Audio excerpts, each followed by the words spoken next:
Okay, today's topic on online surgery clinics is gallstone disease. This is the fifth lecture in this series, and today we will talk about gallstone disease, which is a very common condition that we see in our patients. Okay, today's topic is gallstone disease or cholelithiasis. Okay, this consists of two parts. One is the gallstone itself, where we will discuss the etiology, clinical features, investigation and diagnosis, and complications. The other aspect that we should be looking into the surgical treatment of gallstones, which is cholecystectomy, its indications, procedure, and complications. Okay, what are gallstones? Okay, gallstones, as you can see in these two pictures, are small pebble-like substances which can usually multiple and at times solitary, may occur anywhere within the biliary tree.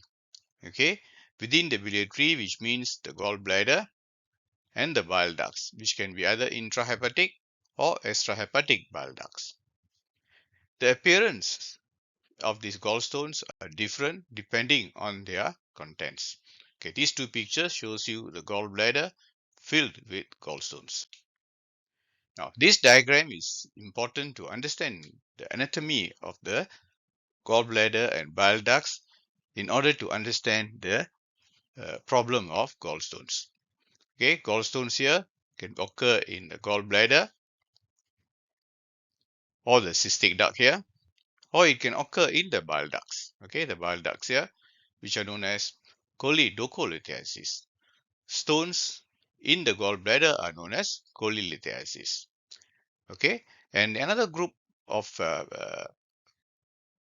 structures where these gallstones can uh, come about is within the liver, within the intrahepatic ducts, and this is known as the hepatolithiasis. Okay, so you have got hepatolithiasis, cholelithiasis, and choledocholithiasis, depending on the site of the gallstones. Gallstones, the presence of gallstones is known as cholelithiasis, and this cholelithiasis is about occurs in around 10 to 15% of the adult population. 80% of these gallstones are asymptomatic, are also known as the silent stones. Every year, about 1 to 2% of these asymptomatic or silent stones develop symptoms requiring surgery. The female to male ratio is 4:1, and the risk factors for becoming asymptomatic gallstone to symptomatic are two main ones are the smoking and parity. Okay, what is the pathogenesis of gallstones? As you all know, bile consists of bile salts, phospholipids or lecithin, cholesterol. Others include conjugated bilirubin, electrolytes, and water. Okay, water in fact makes up about 97% of the bile, contents of the bile. Now, gallstones come about due to the imbalance rendering cholesterol and calcium salts insoluble. Okay, so these contents of this bile, the imbalance in the contents or the constituents of the bile renders cholesterol and calcium to become insoluble.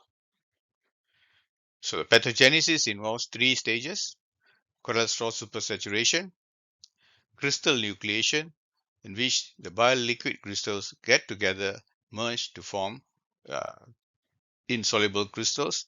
And the third phase is your growth of these crystals or stones from small to big.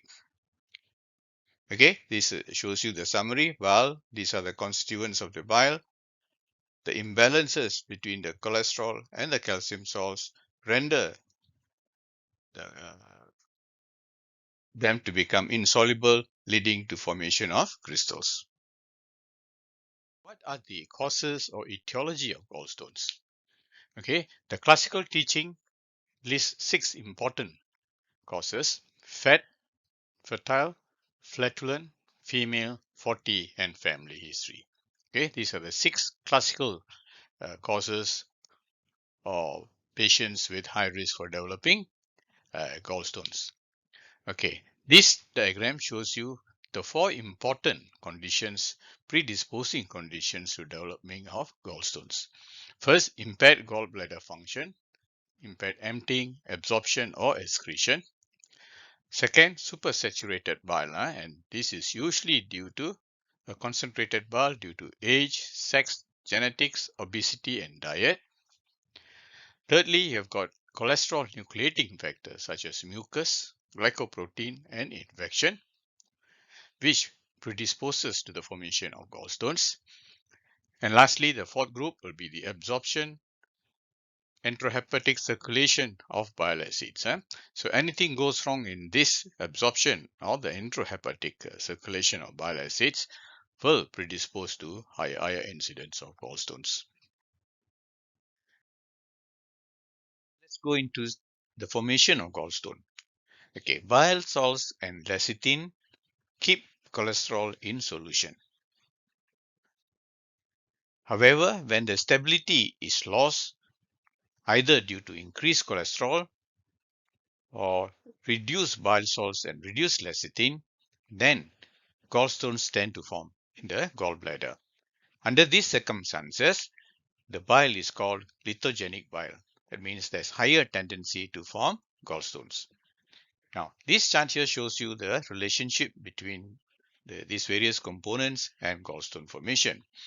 Now, under normal circumstances, when the percentage of cholesterol is low, percentage of lecithin and percentage of bile salts are elevated, then what happens is the bile goes into this safe zone in this bluish shaded area here where no stones are formed. It's called the safe zone. However, if the percentage of cholesterol increases, bile salt decreases and lecithin also decreases, then the bile goes into this red zone known as lithogenic zone where there's a higher tendency to form stones. 3 types of gallstones: cholesterol stones, pigment stones, and mixed stones. This is determined by the content of percentage of cholesterol in them. More than 80% cholesterol stones, less than 30% pigment stones. Mixed stones contain between 30 to 80% of cholesterol. Okay, cholesterol stones are the most common among the gallstones. They are usually large, often solitary or few in number, yellow, white or green in color, made primarily of cholesterol. In fact, more than 70% of them are consist of cholesterol. And the risk factors for these stones are the 4F, female, 40, fertile, and fat, obesity. Others include fair, especially for Caucasians, and family history. Pigment stones, on the other hand, are small, friable, irregular, dark in color, as you can see in these pictures, made of bilirubin and calcium salts, usually calcium oxalate, and they constitute less than 20% of cholesterol. Okay, these stones contain less cholesterol, and the risk factors for the development of these stones are hemolysis, cirrhosis of the liver, biliary tract infections, and ileal resection. Pigment stones generally have less than 30% cholesterol, and these can be divided into black pigment stones and brown pigment stones. Okay, the black pigment stones are usually associated with hemolysis, such as hereditary spherocytosis, sickle cell disease, thalassemia, and G6PD, and at times liver cirrhosis. Okay, these hemolytic diseases predispose to the formation of black pigment stones. Whereas brown pigment stones are rare in the gallbladder but form in the bile duct.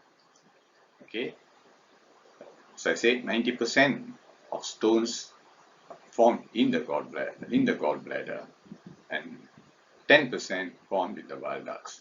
Okay, so these stones, brown pigment stones, rarely formed in the gallbladder. They form more primarily in the bile ducts, and they are related to bile stasis and infection of the bile. Okay, predisposing factors: bile stasis and infection of the bile.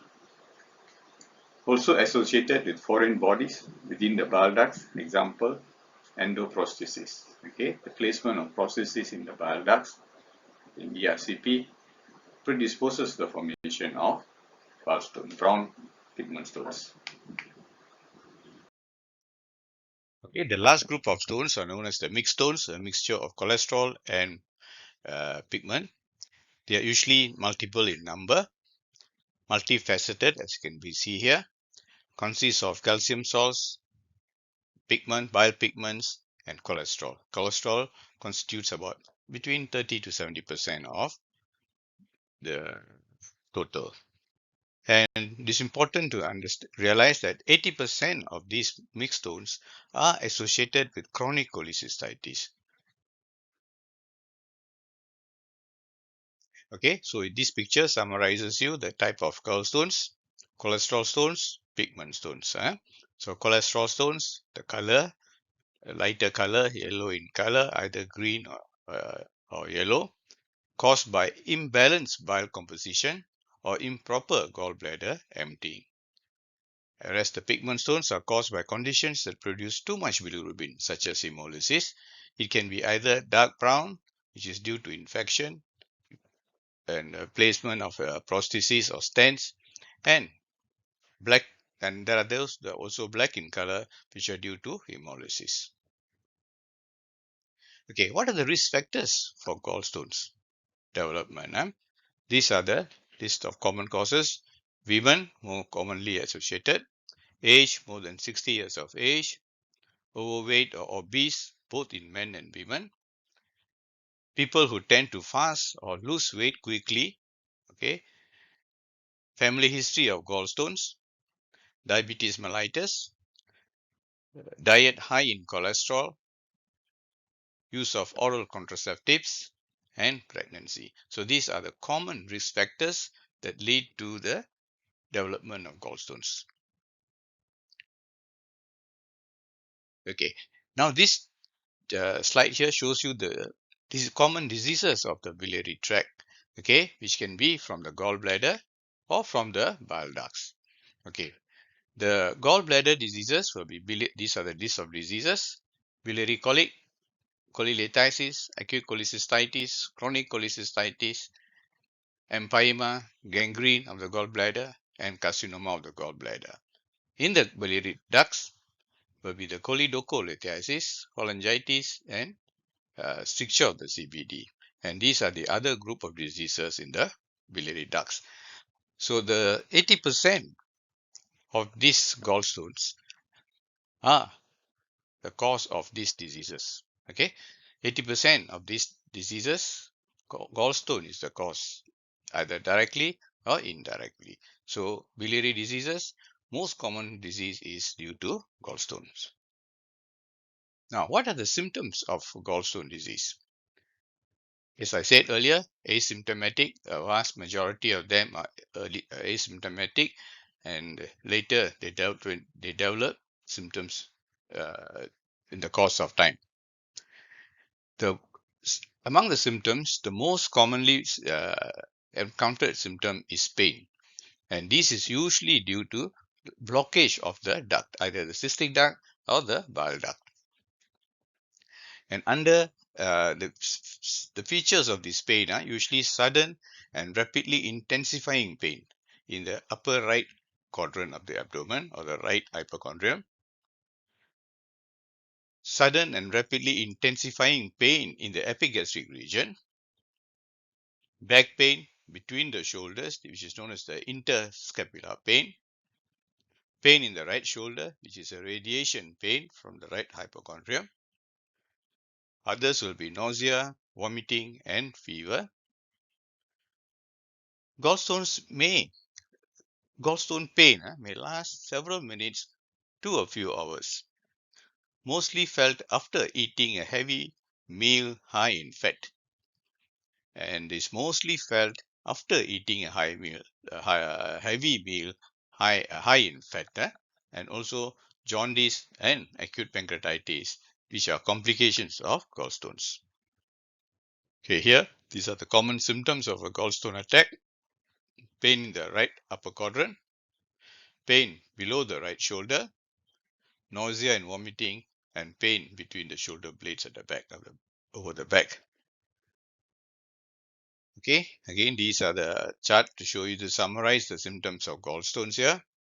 Okay, nausea and vomiting, belching, heartburn, feeling of weakness, jaundice if this causes obstruction of the bile ducts, fever, flatulence, and pain in the right hypochondrium, which is usually aggravated by a fatty food. The gallbladder disease due to gallstone occurs in three main stages. The first stage, asymptomatic. There are no symptoms and treatment is typically not necessary. Then this may progress to the second stage, which is symptomatic stage. Okay, and these symptoms in the second stage, they are mild and due to the gallstones blocking the bile ducts or the cystic duct to cause biliary colic. The third stage is when complications come in. Okay, that's the third stage of complications. There are obstructed bile ducts and complications such as acute cholecystitis and acute pancreatitis. Okay, next we come to investigation and diagnosis of gallstones.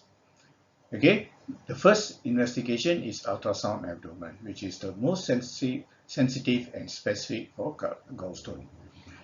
And this is also very widely available and is cheap and no radiation involved, so it becomes the first line investigation for suspected gallstone disease. The next is computer CT scan or CT scan, computerized sonography. It may show gallstones or complications of gallstones such as cholecystitis, empyema, and rupture of the gallbladder. Next, we come to magnetic resonant cholangiopancreatography or MRCP, which is basically used to detect stones in the biliary tract, both the gallbladder and the bile ducts. The fourth is endoscopic retrograde cholangiopancreatography or ERCP, which is used to locate and remove gallstones in bile ducts. So it is also diagnostic and therapeutic as the stones, if detected, can be removed by sphincterotomy. Next investigation is your cholecystography or HIDA scan, which is used to diagnose abnormal contraction of the gallbladder or obstruction of the bile ducts. So it's a study of the motility of the gallbladder. Next will be the newer methods will be endoscopic ultrasound or EUS for detecting stones in the lower end of the gallbladder. Blood tests for gallstones usually done especially to detect complications, signs of infection, obstruction, pancreatitis or jaundice. And the usual tests done are the full blood count, liver function tests, especially serum bilirubin and serum amylase. Must we emphasize that for asymptomatic or gallstones with no complications, these blood tests may all be within normal limits. Some pictures to show you the ultrasound pictures of gallstones. Okay, here is at the gallbladder, distended, containing bile here, clear. So it's hypoechogenic. And this is a stone, hypoechogenic, and this is a gallstone within the gallbladder. And why is it a stone? It casts a posterior shadow, which is a classical picture of a gallstone. Here again, another gallbladder here, multiple stones in the gallbladder with each of them casting in its own posterior shadow, which confirms it is gallstone. This is a CT scan, and this picture here, this part is the gallbladder containing gallstones, gallbladder with gallstones. Okay, this is the first one, is the MRCP. MRCP, MRI pictures of gallbladder tract. This is a normal one where you can see the gallbladder, cystic duct, and the whole biliary tract is very clearly outlined. And any stones here will be seen as shown in this diagram here. Okay, these are multiple stones in the gallbladder and in the biliary tract, lower end of the common bile duct. This is an ERCP picture showing you a normal, well-defined biliary system here, biliary tree and the gallbladder. Okay, and this is the pancreatic duct. Okay, this is a normal image of ERCP image, and here they inject the contrast and you see filling defects in the lower bile duct, common bile duct, which are stones, and the common bile duct, all the extrahepatic bile ducts are all dilated, which is due to the obstruction by these gallstones. As I said, MRCP is a diagnostic investigation, whereas ERCP is not only diagnostic, it is also uh, therapeutic as well. Okay, this is a ERCP picture to show you how it is done. Okay, the endoscope is passed through the mouth to reach the second part of the duodenum. Okay, where there's a side viewing camera, and this catheter is introduced through the side viewing aperture into the ductia. Okay, the papilla is identified and the papilla is cannulated. Okay, then dye is injected into the ampulla of water when you see a biliary tree being identified, and this is the pancreatic duct. Okay, so you can identify the common bile duct, common hepatic ducts, and the intrahepatic biliary ducts. You can also visualize the gallbladder here. Okay, so this is a very good investigation for diagnosing intraductal problems as well as for removal of stones in the CBD. Okay, so it's both therapeutic and diagnostic. The only disadvantage is it needs heavy sedation and hospitalization, at least as a day case.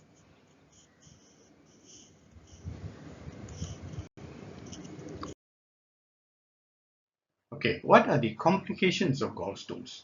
Okay, complications of gallstones can be due to two scenarios. The first scenario is when the gallstone is within the gallbladder. Okay, and this is the gallbladder stone. Okay, and this stone leads to complications related to cholecystitis, the inflammation of the gallbladder. Second group of condition is due to choledocholithiasis or stones in the bile duct, and this leads to secondary obstruction of the bile ducts.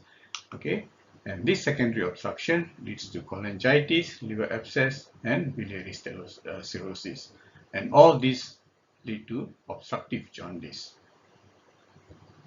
The other complications of gallstones will be, in general, biliary colic, acute cholecystitis, chronic cholecystitis, acute pancreatitis. It can also lead to complications of acute cholecystitis, which are mucocele, empyema, and perforation of the gallbladder. Obstructive jaundice, acute cholangitis, and liver abscess are complications of choledocholithiasis, leading to obstruction and jaundice.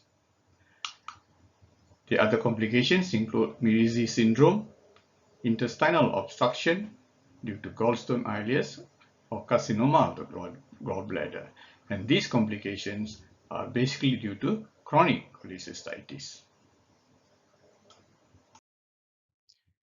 The complications of gallstones are basically due to the stone causing some form of obstruction in the outflow of bile.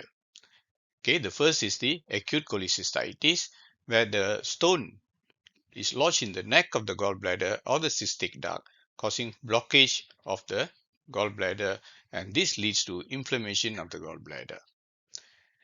Okay, and this leads to cholecystitis, which can cause severe pain and fever. The second one is when the blockage of the stone is in the common bile duct, and this leads to choledocholithiasis and cholangitis. The gallstones can block the tubes, the bile duct, and as a result lead to severe jaundice and bile duct infection. The third complication is when the stone causes blockage of the pancreatic duct, leading to back pressure effects on the pancreas, and this causes acute pancreatitis. And the fourth complication is when the stone in the gallbladder causes chronic irritation of the mucosa of the gallbladder, and this chronic irritation can lead to gallbladder carcinoma. And this complication, although it's a serious complication, and fortunately it's a very rare complication. So here in summary, you have the presence of the stone causes blockage, stasis of bile, leading to infection or inflammation, or back pressure effects such as pancreatitis, which leads to this ischemia of the organ, and this can lead to necrosis and perforation of the gallbladder. Okay, this slide summarizes the complications of the gallstones, which I showed in the earlier slide. Okay, there are three things.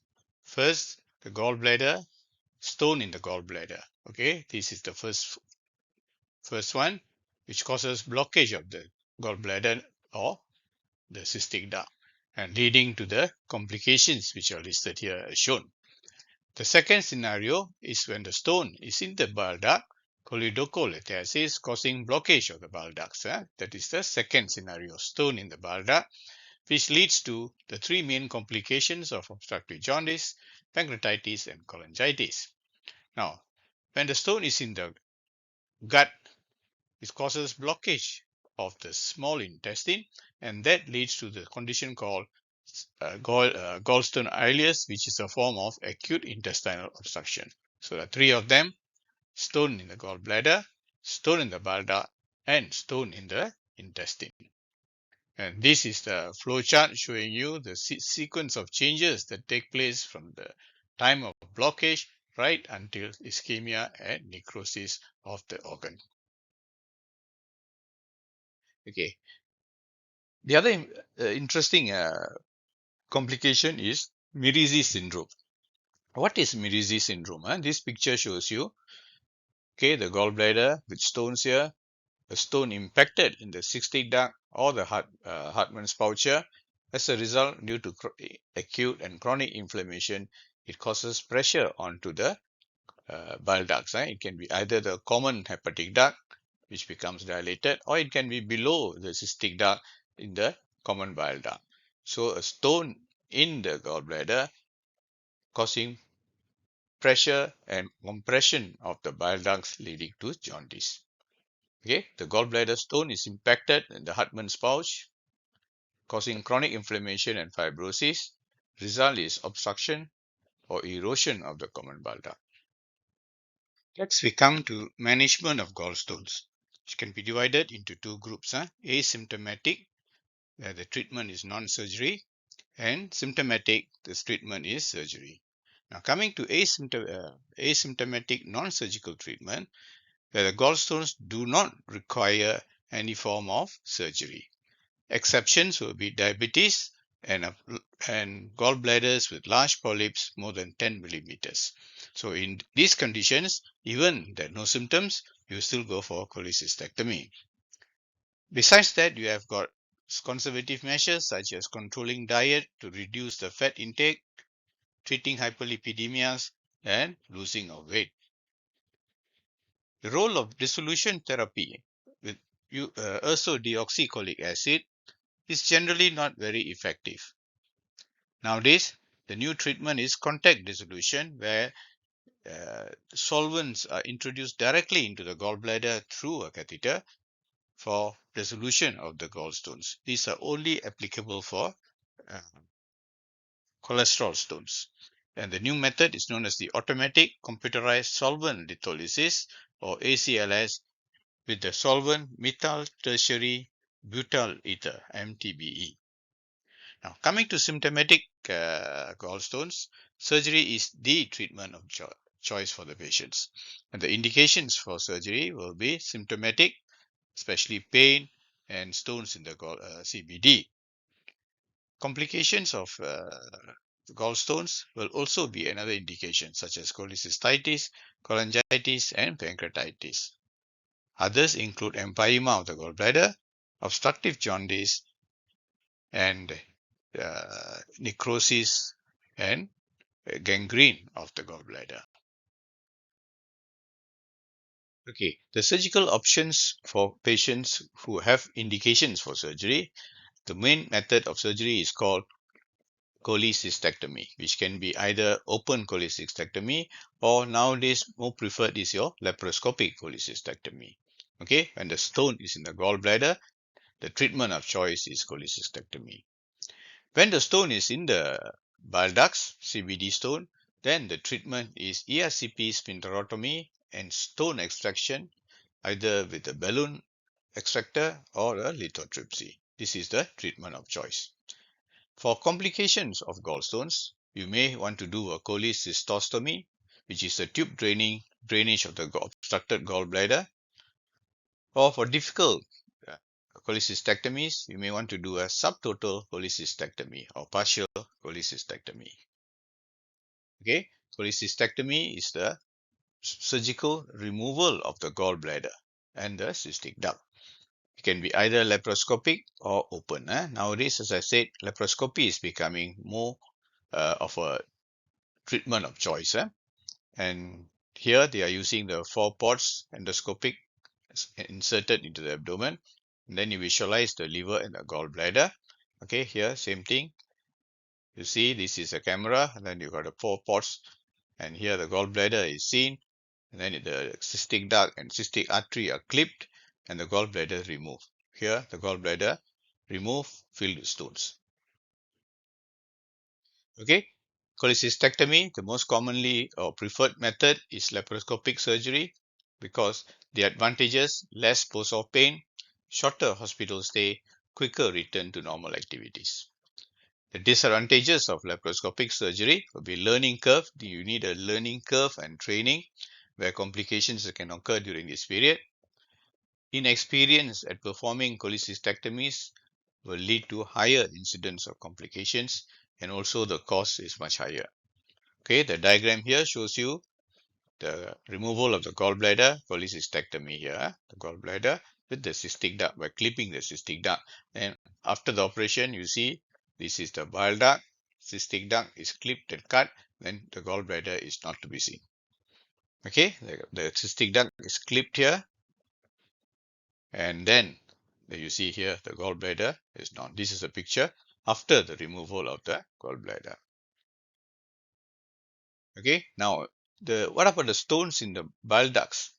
Okay, choledocholitis. Okay, the treatment is ERCP sphincterotomy and extraction with stone using balloon catheters or lithotripsy. Okay, this picture here shows you the ERCP scope is inserted. So I showed you just now. It is canalized, and then you look for the bile duct and you remove the stones by using this impacted stones here, which can be removed by lithotripsy or by using the balloon catheter. Okay, this is a picture, a small short video, 1-minute video to show you how this is done. Endoscopic retrograde cholangiopancreatography is performed using a side-viewing duodenoscope. The scope is passed from the patient's mouth through the esophagus and stomach to the descending portion of the duodenum. A wire-guided sphincterotome is advanced through the scope to the site of the major duodenal papilla. Cannulation of the major papilla is performed with the wire-guided sphincterotome. The position of the guide wire in the bile duct is secured, and the sphincterotome is advanced over the guide wire. The sphincterotome has a cutting wire that is used to cut the biliary sphincter segment using electrocautery. This opens the orifice of the major papilla to allow stone retrieval. A large stone has been identified fluoroscopically. A dilating balloon is used to further open the orifice of the major papilla to facilitate retrieval. The stone retrieval balloon is shown here in the lumen of the duodenum. The deflated balloon is advanced into the bile duct and positioned above the most distal stone. The balloon is then inflated and used to sweep the stone out of the duct. The retrieved stone is shown in the lumen of the duodenum.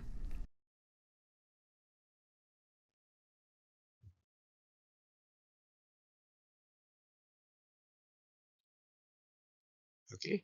The next operative procedure, which is done sometimes, is called cholecystostomy, which is the percutaneous drainage of an obstructed gallbladder. See, the gallbladder contains stone, and there's a stone causing obstruction at the cystic duct, and the gallbladder becomes inflamed, and it may develop into a empyema of the gallbladder. So these patients may not be so fit, okay, for the operation. So the patient, the bile is drained, and the infected bile is drained through percutaneous drainage here. And then antibiotics are given, and when the patient is more stable, then you go and do a laparoscopic cholecystectomy. Okay, so this procedure is for patients at high risk related to multi-system organ failure, severe pulmonary, renal or cardiac problem, recent myocardial infarction, cirrhosis with portal hypertension, acalculous cholecystitis after severe trauma, burns or major surgery, and most common cause is your empyema or gangrene of the gallbladder, which has failed medical treatment. The next procedure is called subtotal cholecystectomy or partial cholecystectomy. This is for conditions where the severe inflammation of the gallbladder and the Calot's triangle area, which renders identification of the anatomy impossible, such as gangrene cholecystitis and dense fibrosis around the bile duct, terminal end of the bile duct, which makes it very impossible for you to do dissection. The next condition is the scarred partially intrahepatic gallbladder, where the gallbladder becomes embedded into the liver and you are unable to remove the whole gallbladder, so you do a partial cholecystectomy. The third condition is a severe cirrhosis with portal hypertension, where the gallbladder bed in the liver is very friable and tend to bleed. So it's too risky to remove the gallbladder from such a friable gallbladder bed. And these patients also mean you have to leave behind the gallbladder. Okay, this picture here shows you the subtotal cholecystectomy. Okay, there are two types. One is called the fenestrating type, okay, where the gallbladder is the posterior wall of the gallbladder is left behind. This is the cut edge of the gallbladder. This cannot be removed because of very difficult operation, difficult to remove. And so this is known as the fenestrating type of gallbladder. The cystic duct and the lower end here, fibrous, you are unable to dissect. So you just stitch up this cystic opening of the cystic duct, and you leave the gallbladder behind, part of the gallbladder wall.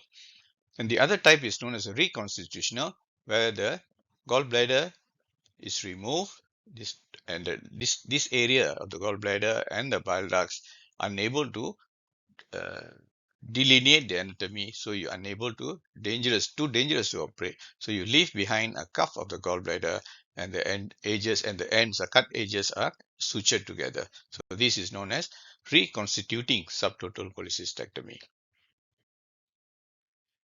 Now, what are the complications of lap cholecystectomy?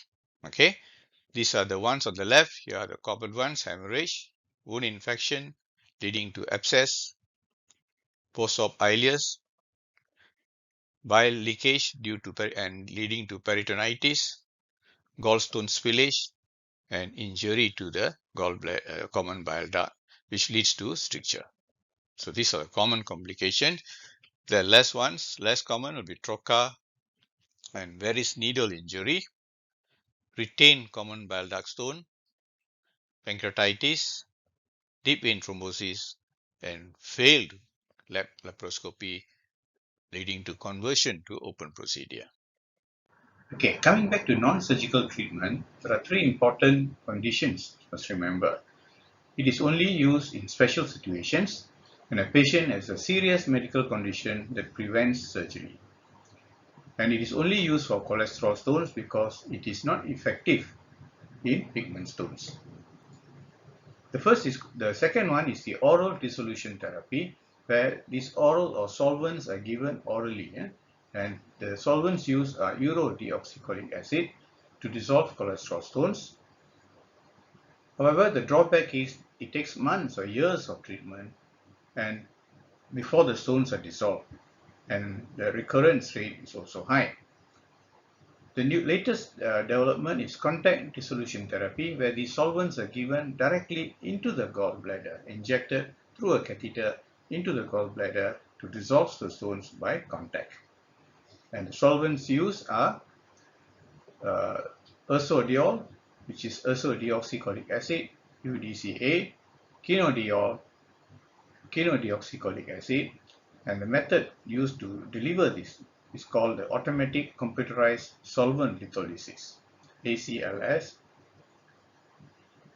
and with the solvent being methyl tertiary butyl ether, MTBE. So the ACSL with MTBE is the latest development in contact dissolution therapy. Okay, this chart here summarizes the various things that I've been talking about: gallbladder, gallstones, gallbladder, fillus stones, or the bile ducts. Two places. These are the cholelithiasis, choledocholithiasis. Okay, and the causes are hardened. These are hardened deposits of bile that form in the gallbladder. Can range in size, small to big, large stones. Okay, these are the background of these gallstones. Causes will be chemical imbalance within the bile duct, within the bile.